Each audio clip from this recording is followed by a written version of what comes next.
የሚባለው ጉድ ልትሰራ ነው። ጭራሽ እኮ ከጠበቃው ጋር ተቀጣጥላለች። ለምን ይመስላል? ሀብቱን በሙሉ በስሟ ልታደርግ ነው። አሁን እንዳልከው እችን ሉላ የምናስወገድበት ጊዜ ደርሷል።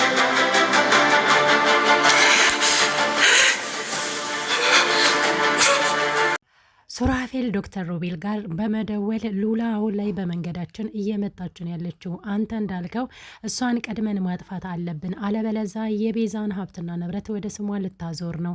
ከጠበቃው ጋር ተነጋግራ አሁን ላይ ሄዳለች ብሎ ደውሎ ሲነግረው እንግዲህ ሳሮን ሰምታለች። ይህንን ነገር ስትሰማ በጣም ነበር የደነገጠችው። ነገር ግን ያው ሳሚም እሱን አላመነውም። ምክንያቱም ዶክተር ሮቤልን አግኝቶ አስፈራርቶት ነበረ ማለት ነው። ዶክተር ሮቤል እና ሳሚ የተፋጠጡ ባሉበት ሰዓት ላይ እንዲሁም እንግዲህ ዶክተር ሮቤል ሽጉጥ ይዞ ስለነበረ ሳሚን እገልሃለሁ ከመንገዴ ዞር ማትል ከሆነ እያለ ሲያስፈራራው እንግዲህ ያው ተነጋግሮ ስለሆነ ዶክተር ሮቤል እና ሱራፌል ከኋላ መጥቶ እንግዲህ ዶክተር ሮቤልን ሲመታ ዶክተር ሮቤል ደግሞ አውቆ ወደቀ ማለት ነው። ይህንን ነገር ሳሚ የማያውቅ ነው የመሰላቸው እንግዲህ ድራማ እየሰሩበት መሆኑን ሳሚ እንግዲህ አውቋል ማለት ነው። ይህንን ነገር ሲያውቅባቸው በጣም ደንግጧል ማለት ነው። በተለይ ዶክተር ሮቤል ሳይሆን ሱራፌል ማለት ነው። ሱራፌል እንግዲህ አሁን ላይ የቤዛን ሀብትና ንብረት እንዴት ልውሰድ ነው እያለ ያለው ማለት ነው። ለዛም ደግሞ ሉላን ቀድሞ ማጥፋት አለባቸው። ቤዛ እንደሆነች አሁን ላይ ጤናዋ ደህና ናት። ነገር ግን ከኮማ ወጥታለች። ሙሉ በሙሉ ጤንነቷ ደህና መሆኑን ታውቋል። ነገር ግን የኋላ ታሪኳን ማስታወስ አትችልም ብሎ እንግዲህ ዶክተር ሮቤል ለሱራፌል ነግሯል። ይህ አጋጣሚ ደግሞ ለእነሱ ጥሩ ሆኗል። እነሱ ደግሞ እሷ ወደ ትውስቷ ሳትመለስ ሀብትና ንብረት መውሰድ ይፈልጋሉ። የቤተሰቦችን ሀብትና ንብረት መመለስ እፈልጋለሁ እያለ ነው ሱራፌልም ማለት ነው። ሱራፌልና ዶክተር ሮቤል እንግዲህ ወንድማማቾች መሆናቸውን ዶክተር ሮቤል ለሱ ሲነግረው ነበረ። ዛሬ ላይ ነው እንዴ ወንድምነት እየታየክ እያለው ነበረ።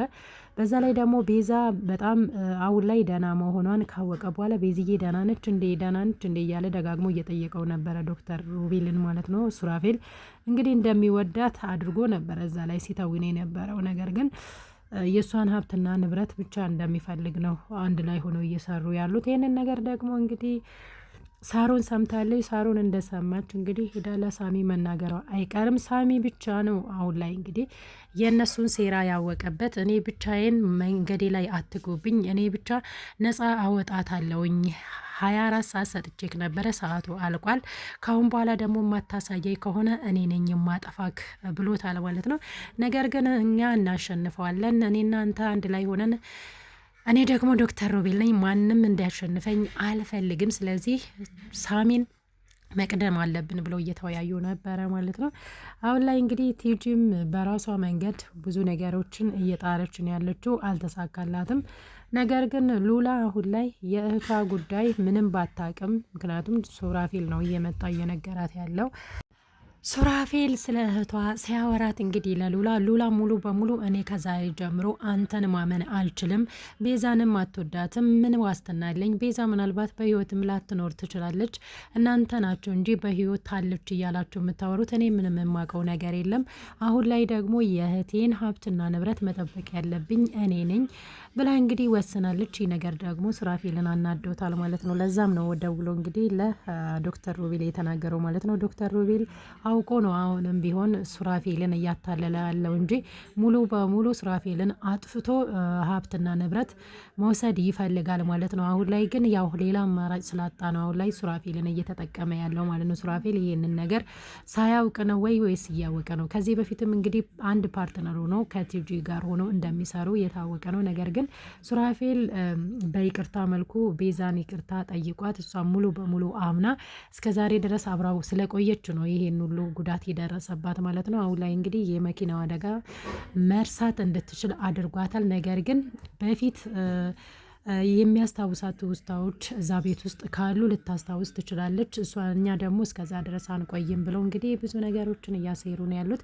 ነገር ግን ይህ ነገር ይሳካላቸዋል ወይ? ሳሚ እያለ አይሳካላቸውም። ነገር ግን አሁን ላይ እንግዲህ ሳሚም በሌላ በኩል በሉሲ እየተጨነቀ ነው ያለው።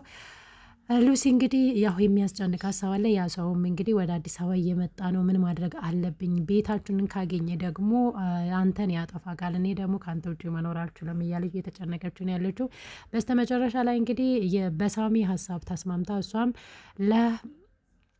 ቤዛ እያዘነችላት ነው ያለችው። ቤዛ ምን አይነት ሁኔታ ውስጥ ትሆን ያለችው? ሌሊቱን ሙሉ እንግዲህ እነ ሳሚ ሲፈልጋት ነው ያደሩት፣ ግን ነገር ግን አላገኙትም። ምክንያቱም ዶክተር ሮቤል ነው የደበቃት። ስለዚህ እሱ ብቻ ነው ቤዛ ያለችበትን ቦታ የሚያውቀው። ስለዚህ እንደምንም ብለን እሱን አሳምነን ቤዛ እንድትወጣ እናደርጋለን እያሉ ነው ማለት ነው። አሁን ላይ ደግሞ ዶክተር ሮቤልም ወደ ቤቷ መመለስ ትችላለች። ምክንያቱም አሁን ሙሉ በሙሉ በፊት የሚደረጋቸው ነገሮችን ረስታለች ብለው ስለሚያስቡ ወደ ቤት ሊመልሱ ይችላሉ ማለት ነው። ነገር ግን አሁን ላይ በመንገዳቸው ሉላ ስለገባች አሁን ላይ ሉላን ማጥፋት ይፈልጋሉ። ቤዛ ደግሞ ወደ ቤት ትመለሳለች። ምክንያቱም ዶክተር ሮቤል እንግዲህ ለሱራፌል ሲል የነበረው አሁን ላይ ሉላ አታስፈልገንም እያለው ነው።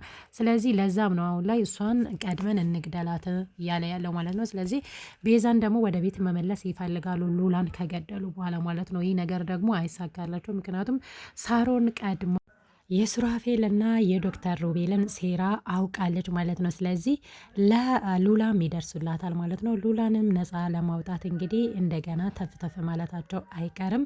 ቤዛ ድራማ እንግዲህ አሁን ላይ ቤዛን ለማጥፋት ነው እየሞከረ ያለው ማለት ነው። በጣም ደስ የሚል ድራማ ነው፣ አስተማሪም ድራማ ነው። እንግዲህ የቤተሰቦቿን ሀብትና ንብረት ለመውሰድ ይህን ሁሉ ለሁለት ሰው ሆኖ ቤዛን ለማጥፋት እንዲሁም ደግሞ መንታ እህቷንም ለመግደል መሞከር ላይ ነው ያሉት ማለት ነው። ይሳካላቸው ይሆን አይሳካላቸው የሚለው ነገር እንግዲህ የሚቀጥለው ክፍል ላይ ነው የምናየው ማለት ነው። ሳሚ እንግዲህ ከመጀመሪያውን ጀምሮ ቤዛን አድኗታል። አሁንም ሳሚ ብቻ ነው ቤዛን ሊያደናት የሚችለው እንዲሁም ደግሞ ሉላንም ህይወት ሊያድናት የሚችለው በተለይ ደግሞ አሁን ላይ ሴራዋን በደንብ ያወቀችበት የቲጂን ሴራና እንዲሁም የዶክተር ሮቤል የሱራፌልንም ሴራ ያወቀችበት የቤዛ አክስት ናት ማለት ነው። የሉላ አክስት ደግሞ አሁን ላይ አልታከምም፣ ምንም ብታመምም ከልጄ አይበልጥብኝም፣ ስለዚህ የቤዛ ጉዳይ ነው የሚያስጨንቀኝ ያለች ሉላንም እየነገረቻት ነበረ። ሉላ ግን ለንብረቷም እንዲሁም ደግሞ ለቤዛም መጨነቅ አለብኝ፣ ለአንቺም ደግሞ መጨነቅ አለብኝ። አንቺ እኮ ዳይለሲስ አቁመሻል፣ ስለዚህ የሆነ ነገር እንዳትሆኝብኝ ይፈልጋለውኝ። ስለዚህ አንቺ ደግሞ ደህና እንድትሆኝልኝ ግማሽ ሀብቱን እንግዲህ ያው በራሴ ስሙ አድርጌ አውጥቼ አንቺን ማከም አለብኝ እያለች እንግዲህ ጠበቃው ጋር ተነጋግራ ሄዳ ያንን ነገር ልታደርግ ወስናለች ማለት ነው። ይህንን ነገር ሲሰማ ነው እንግዲህ ሱራፌል እየተናደደው ማለት ነው። ውድና የተከበራችሁ የቻናሌ ቤተሰቦች ለዛሬ ያዘጋጀውላችሁ ቪዲዮ ይህንን ይመስላል። በሌላ በቀጣይ ቪዲዮ እስክንገናኝ ቸር ሰንብቱ። ላይክ፣ ሰብስክራይብ ማድረጋችሁን እንዳትረሱ።